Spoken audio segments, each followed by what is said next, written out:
2020 సంవత్సరాలు ఆ యెరూషలేము వీధుల్లో వదకు తేబడిన గొర్రె పిల్ల వలె ఊరేగిస్తున్నారు. భారమైన శిలువను ఎత్తుకొని ఆ వీధుల్లో ఆయన ఎందుకు నడిచాడు తెలుసా? నీ బాధలు, నీ కష్టాలు, నీ భారం అంతా ఆయన భుజాల మీద పెట్టుకున్నాడు.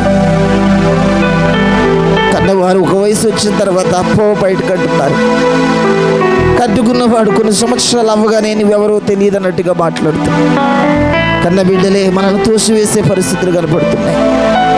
కానీ ఆయన మాత్రం అలా కాదు. నీకోసం ఆ భారమైన శిలువని మోసాడు. ఆయన నీకోసమే ప్రాణం పెట్టాడు. నువ్వెవరో నాకు తెలియదని లేదు ఆయన.